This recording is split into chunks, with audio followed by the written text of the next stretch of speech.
Alright, so welcome back to the Overrated series, the Bias Show.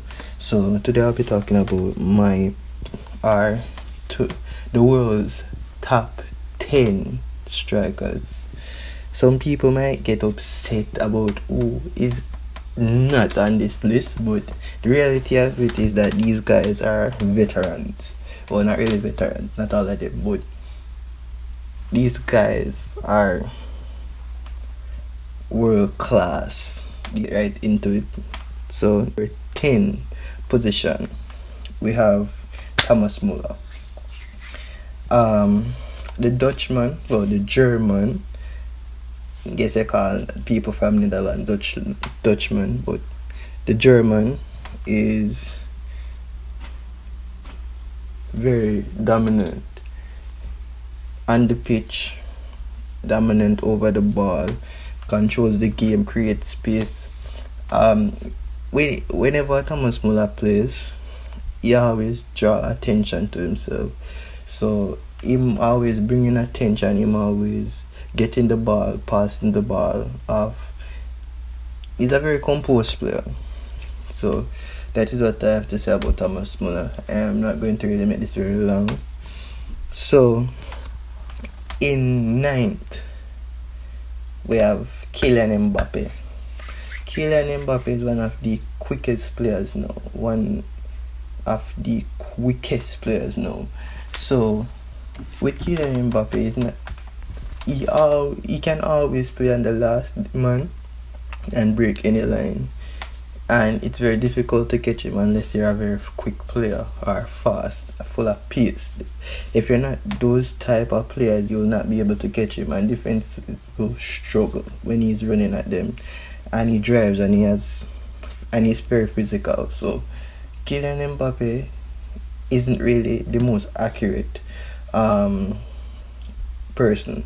So his speed and physicality helps. He score goals, but he isn't really as accurate. So that's why he's number 9. So in the 8th position, we have Aubameyang. So as an Arsenal fan, and also a Bayern Munich fan, I used to watch Aubameyang play against Bayern, and now I'm seeing him play for Arsenal. He's a hard worker. Since he became the captain for Arsenal, he's a hard worker. He shows that there's more to his game than scoring goals.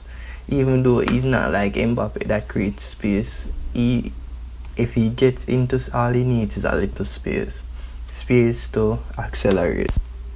So Aubameyang needs space before he can do much, but he's also a defensive player. He gets back, tries to make plays forward. So where Aubameyang is concerned, he's an accurate striker. He's not not really as accurate as the persons ahead of him, but the defensive work, the speed,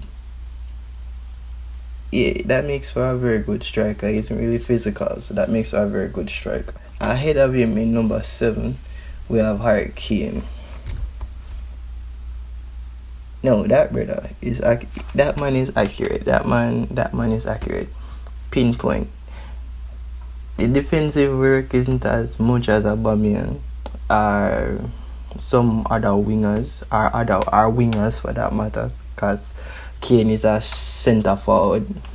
But the accuracy that Kane possesses and the passing is very critical in any match or in any team, because he can make a critical pass. That shots on target is amazing. So to me, I think Kane is the 7th best striker in the world, just because of all of the skills he possesses. Man dangerous over the ball. So in the number 6th position, we have Benzema. A lot of people might say Benzema isn't a critical or Benzema isn't a a world class striker. But if you look at about Benzema's stats compared to a lot of other forwards, it is incredible. That man scores a lot of goals. But when Ronaldo was playing for Real Madrid, he was always the second man. He was always the second man because he would always let himself be marked. So Ronaldo and the wingers would have space to do what they have to do, score the goals. So I think now that Ronaldo has left Real Madrid, it shows that he's more than just a man to be marked or the man that draws attention. He can actually score goals.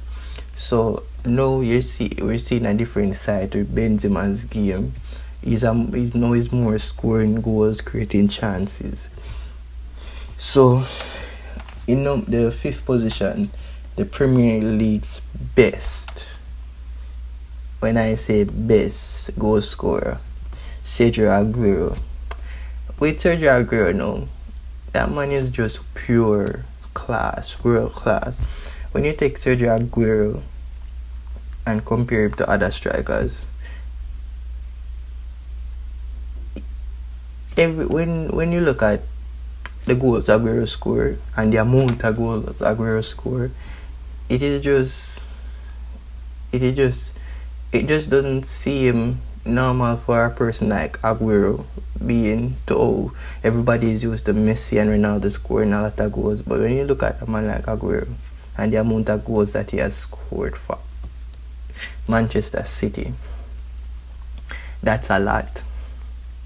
That's a lot. Winning two Barclays Premier League, winning 2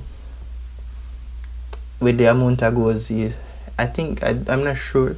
I never actually checked any stat. This is just off of my head, but I'm sure if he isn't in the top 5 Premier League goal scorer, if I'm not even sure if he's leading it or what, but I know Aguero scores a lot of goals. This is just me speaking after watching matches.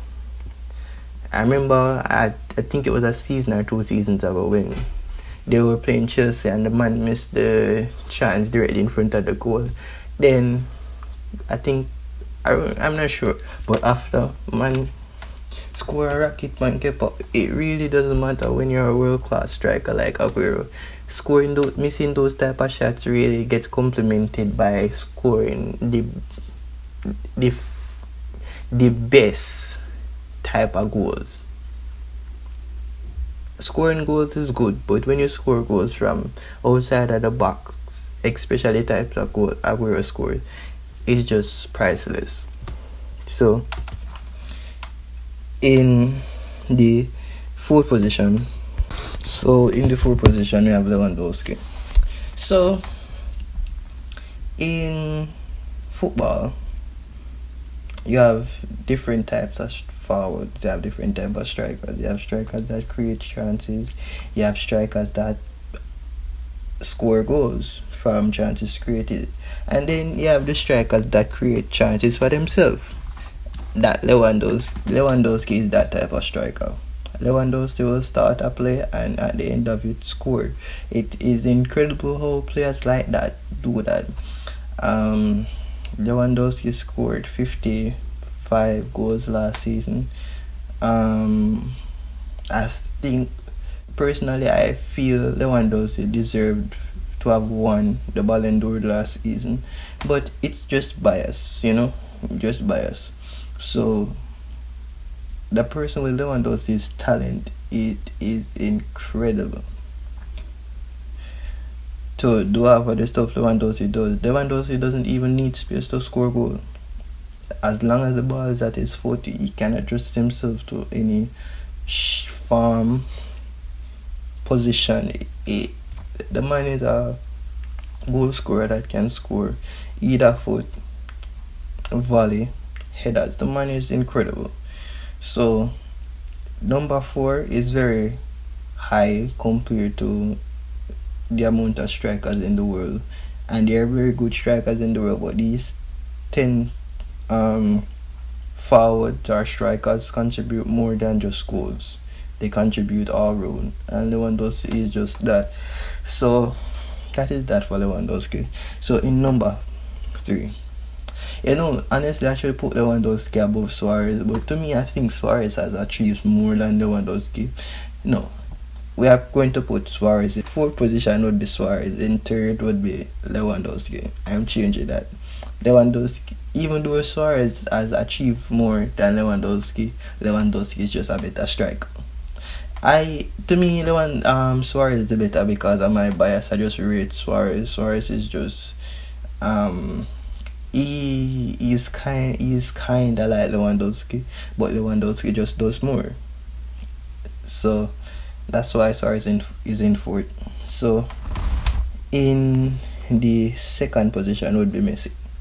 A lot of people might say, "Oh, Messi better than Ronaldo," but Messi is an incredible dribbler. So that is one thing that I respect about Messi. Messi doesn't need space. Messi makes space. Messi is quick. Messi is all of those things. But to me, the reason why Ronaldo is the world's best striker, without a doubt, that man has played for Real Madrid, Juventus, Manchester United. I'm not going to talk about Sporting. I'm going to talk about the major clubs. Alright, so Messi is in second. So let's go to why Ronaldo first. Why Ronaldo is first? Ronaldo played for 3 major clubs, won the Champions League for every club except Juventus. And the thing is that with Ronaldo brings the team. And in Barcelona, Messi, no, I'm going to do a video comparing them. So if you want to hear the video about why Ronaldo is better than Messi, leave a comment, share the video, like the video.